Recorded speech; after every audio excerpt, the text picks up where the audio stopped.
মুরাদনগরে দরজা ভেঙে নারীকে ধর্ষণের অভিযোগ, কী ঘটেছিল?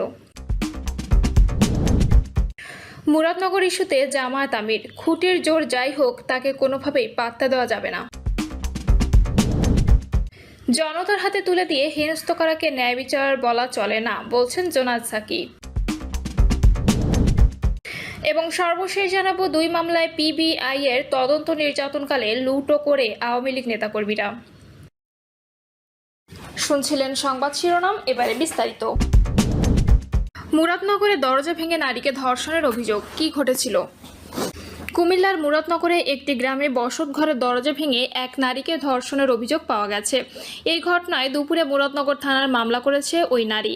পরে মামলার মূল আসামি ফজর আলীকে রাজধানীর সায়েদাবাদ থেকে গ্রেপ্তার করেছে পুলিশ। সকালে বিষয়টি গণমাধ্যমকে নিশ্চিত করেছেন কুমিল্লা জেলা পুলিশ সুপার। মামলার এজাহার ও ভুক্তভোগী ওই নারীর সঙ্গে কথা বলে জানা যায়, প্রায় 15 দিন আগে স্বামীর বাড়ি থেকে বাবার বাড়িতে সন্তানদের নিয়ে বেড়াতে আসেন তিনি। রাত আনুমানিক 10টার দিকে ফজর আলী নামের এক ব্যক্তি তার বাবার বাড়ি গিয়ে ঘরের দরজা খুলতে বলেন। এ সময় তিনি দরজা খুলতে অস্বীকৃতি জানান। এক পর্যায়ে ওই ব্যক্তি ঘরের দরজা ভেঙে ভেতরে ঢুকে তাকে ধর্ষণ করেন। ওই নারী বলেন, টাকা ধার নেওয়া নিয়ে ফজর আলীর সঙ্গে তাদের পরিবারের পরিচয় ঘটে। এই সূত্র ধরে ফজর আলী বাড়িতে প্রবেশ করে। ওই নারীর পাশের বাড়ির এক সদস্য বলেন, বৃহস্পতিবার রাতে ওই বাড়িতে অনেক শব্দ হচ্ছিল। আমি ভয়ে দৌড়ে গিয়ে লোকজন ডেকে নিয়ে আসি। লোকজন গিয়ে দেখেন দরজা ভাঙা। পরে আমরা ভুক্তভোগীকে উদ্ধার করি। নাম প্রকাশ না করার শর্তে স্থানীয় এক ব্যক্তি বলেন, ঘটনার সময় ফজর আলীকে স্থানীয় লোকজন আটকে মারধর করেন। পরে তাকে কুমিল্লা শহরের একটি হাসপাতালে নিয়ে যাওয়া হয়।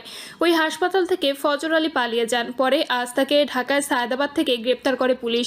এই ঘটনার একটি ভিডিও ফেসবুকে ছড়িয়ে পড়ে। এরপর এ নিয়ে সমালোচনা শুরু হয়। মুরাদনগর থানার ওসি জাহিদুর রহমান বলেন, ফজর আলীকে আসামি করে মামলা হয়েছে, বাদীর স্বাস্থ্য পরীক্ষাও শেষ। এরপরই নারীকে ধর্ষণের ঘটনার ভিডিও ভাইরাল করে 3 জনকে গ্রেপ্তার করেছে পুলিশ। রাত 1টার দিকে কুমিল্লা জেলা পুলিশ সুপার নাজির আহমেদ খান স্বাক্ষরিত সংবাদ মাধ্যমে পাঠানো এক বিজ্ঞপ্তিতে এ তথ্য জানানো হয়।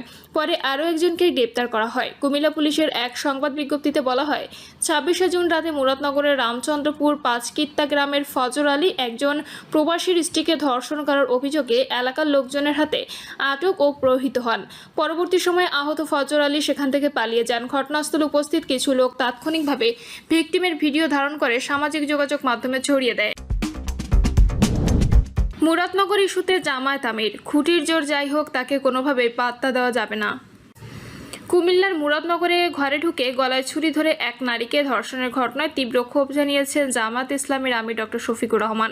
খুঁটির জোর যাই হোক তাকে কোনোভাবে পাত্তা দেওয়া যাবে না জানিয়ে নারীর ওপর পাশবিক নির্যাতন ইস্যুতে নিজেদের অবস্থান তুলে ধরেছেন দলটির প্রধান নেতা। সামাজিক যোগাযোগ মাধ্যম ফেসবুকে দেওয়া নারী নির্যাতন ইস্যুতে নিজের এই শক্ত অবস্থান তুলে ধরেন আমিরে জামায়াত। পোস্টে তিনি লেখেন, কুমিল্লার মুরাদনগরে একজন নারীর ওপর পাশবিক নির্যাতন একান্তই লজ্জাজনক একটি ঘটনা। লম্পটদের যে কোনো মূল্যে পাকড়াও করে আইনের আওতায় আনতে হবে এবং কঠোর শাস্তি দিতে হবে। তিনি আরও লিখেছেন, খুঁটির জোর যাই হোক তাকে কোনোভাবে পাত্তা দেওয়া যাবে না, অন্যথায় এই সমাজ আপাদমস্তক একটি জঙ্গলি সমাজে পরিণত হয়ে যাবে। এদিকে এই ঘটনায় অভিযুক্ত প্রধান আসামি ফজর আলীকে রাজধানীর যাত্রাবাড়ি এলাকা থেকে গ্রেপ্তার করেছে পুলিশ। তারও আগে ভিডিও ভাইরাল করা 3 জনকে গ্রেপ্তার করা হয়েছে। এর আগে গত বৃহস্পতিবার দিবাগত রাতে উপজেলার রামচন্দ্রপুর দক্ষিণ ইউনিয়নের বাহেরচর 5 কিত্তা গ্রামে ঘরে ঢুকে গলায় ছুরি ধরে এক নারীকে ধর্ষণের ঘটনা ঘটে।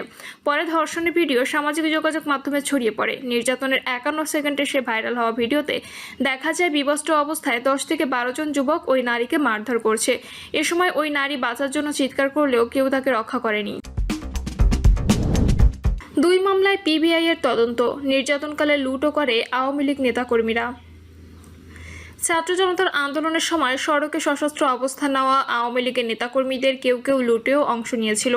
আন্দোলনকারী বিরোধী রাজনৈতিক দলের লোক অথবা পূর্ব বিরোধ রয়েছে এমন লোকদের সামনে পেলেই মারধর ও আগ্নেয়াস্ত্র থেকে মোবাইল ফোন, স্বর্ণালংকার ও টাকা ছিনিয়ে নেয়। লুটের শিকার হওয়াদের একজন জাতীয় পার্টির লালবাগ থানার সভাপতি মোহাম্মদ রাজেশ গনি।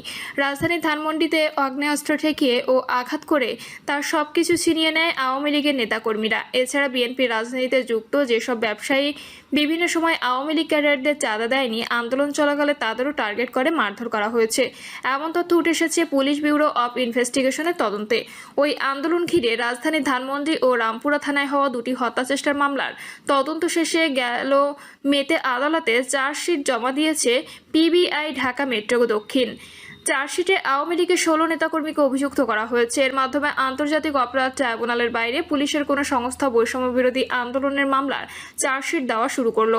জানতে চাইলে পিবিআই প্রধান অতিরিক্ত আইজিপি মোহাম্মদ মোস্তফা কামাল বলেন, বৈষম্য বিরোধী আন্দোলন ঘিরে 2টি মারামারির মামলার চার্জশিট দেওয়া হয়েছে। বাকি মামলাগুলো আস্তে আস্তে চার্জশিট দেওয়া হবে।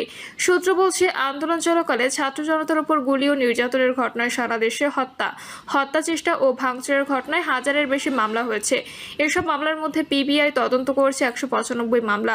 জানা গেছে, জাতীয় পার্টি লালবাগ থানার সভাপতি মোহাম্মদ রাজেশ গনি ধানমন্ডি থানায় গত বছরের 18 আগস্ট হত্যা চেষ্টা ও স্বর্ণালংকার টাকা পয়সা ছিনিয়ে নেওয়ার মামলা করেন।